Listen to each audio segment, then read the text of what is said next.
Shia, ang utak sa mga produktong sasagot daw umano sa beauty needs ng mga Pinoy. I am Shea Tan, isa po akong licensed chemist and content creator. Nag-OJT ako sa isang cosmetic company. Doon po akong nakakita ng iba-ibang opportunities and doon ako na-inspire kasi kikay din ako. Dahil in demand ng alkohol ng pandemya, ito ang naging daan para magnegosyo si Shea. That time, nawalan ako ng trabaho. Maraming gahanap sa akin ng alcohol. Nagbenta ako by the gallon. Mabilis ko napaikot yung pera ko kasi hinahanap talaga siya ng tao. Tapos may naghanap din sa akin ng disinfectant, hand soap.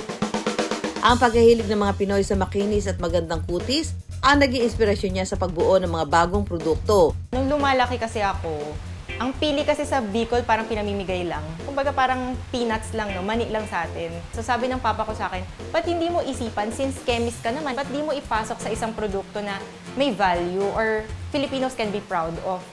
You heard it right, ang pili nuts hindi na lang pampasalubong at kutkutin. Isa na rin daw ito mahalagang sangkap ng sabon at moisturizer na gawa ni Shea. 2021 ako nag-umpisa mag-formulate nung serums namin saka yung Pili Gold Soap.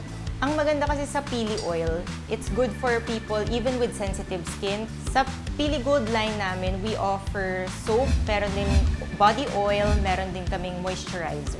So kung gusto nyo ma-lighten yung skin nyo, pero in a gentle way na hindi kayo makakaramdam ng hapde, dryness, or pagbabanat ng balat, kaya ano kayo, Pili Gold. Pero kahit kakaiba raw ang mga naisip yung produkto, malaking challenge daw kay Shea kung paano sasabay sa trend ng beauty products sa merkado. Ang biggest challenge talaga namin is of course sales. Since it's a saturated market, kailangan iiba ka eh. Mahirap siyang i-communicate pag hindi ka gumagawa ng content. So doon po naumpisa yung pagiging content creator ko na kahit pang mahiyain ako, sabi ko, kailangan ko gawin to for my brand. Hi guys! Nakakatawa nga ba ang body lotion? Pwede bang gamitin ang body lotion sa mukha? Kaya si Shea, negosyante/online consultant chemist, ang naging diskarte para ipakilala ang kanyang mga produkto. Blessing na rin siguro na licensed chemist ako. Hindi rin daw kasi barya-barya lang ang puhunan ni Shea para mabuo ang negosyo niya.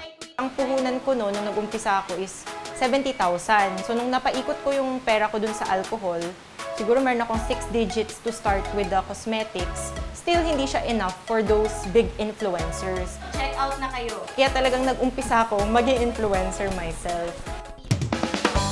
May bagong isinisigaw daw ngayon ang masa. Ang bagong produkto ni Shea, gawa naman sa mangga? Nakikinig po kasi ako sa mga viewers ko and most of them naghahanap ng mas affordable na fast whitening product. So doon po nag-umpisa yung Fera namin. Derived from scientific name ng mango na Mangifera. If you want fast whitening na talagang may micropeel, binigay namin sa kanila, which is si Fera. So nung finormulate ko to, minake sure ko na bagay for the Philippine weather. Kasi mainit sa atin, hindi pwede yung malagkit na lotion.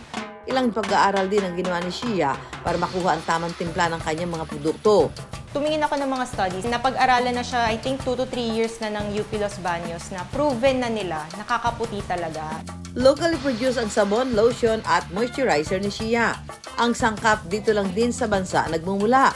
Yung mga products kasi namin, proudly Philippine-made and we also use Philippine natural ingredients. Kaya nakakasiguro sila na aside from supporting local, natural din yung mga extracts na ginagamit namin for lightening kaya hindi sila nai-irritate. Naglabas na rin ng iba pang produkto si Shea. Dahil mainit sa atin, maraming umiitim ang kilikili. So yung Dio Flex namin, nawa ko siyang suitable for my skin kasi sensitive skin ako. Wala siyang pabango. Good yan kahit medyo dry skin, sensitive skin, wala siyang pabango, wala siyang alcohol, no paraben. Bago pa naging click sa merkado ang pili at mango products niya, marami-rami rin daw itong pinagdaan ng proseso.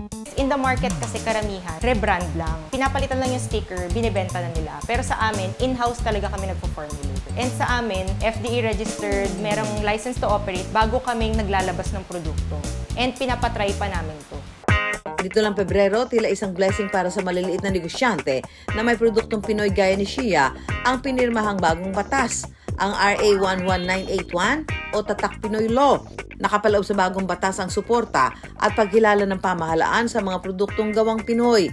Gayun din ang pagbibigay ng oportunidad para mapalawak ang lokal na hanap buhay sa bansa. Layon din ng nasabing batas na mas palakasin pa ang mga made in the Philippines na produkto. Siyempre, kung small business owner ka, sa umpisa, wala talagang naniniwala sa'yo, walang tumutulong. Sobrang na-appreciate namin yung bagong batas na to na tumutulong sa mga small business owners at local businesses. Kahit maraming kalaban, hindi raw papatalo sa benta si Shia. So monthly po, kumikita kami ng 6 to 7 digits. And yung mga distributors din namin ay kumikita din ng 6 digits. Tumutulong din kasi kami, meron kaming distributorship program. Isa ang dating OFW na si Myra sa sumubok mamuhunan para maging distributor. Na-curious lang ako yung mga content ni Ma'am Shea. After kong siyang magamit, talagang kinuha ko na yung distributorship na 20,000. Dahil sa tiyaga ni Myra sa pagbenta, nakuha niya ang NCR South distributorship ng mga produkto ni Shia. First month ko, kumikita lang ako ng, would you believe, kumikita lang ako ng 3,000. Wala, tiyaga lang talaga eh. As in, lahat ng mga customer ko, kinakausap ko. Nakita ko na yung growth niya. That time, sabi ko, hindi ko na kailangan mag-OFW. Kasi accountant din ako sa Singapore for 10 years. So, natatapatan niya na. Nasa 6 digits na ako ngayon. Kung handa ng magnegosyo, ito ang key to success ni Shia.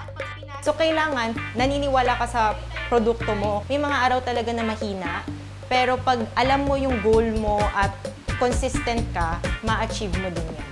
Hindi na lang sa hatid nakita masarap pakinggan ang salitang locally made dahil bit-bit din ito ang mataas na kalidad at pride ng mga Pilipino.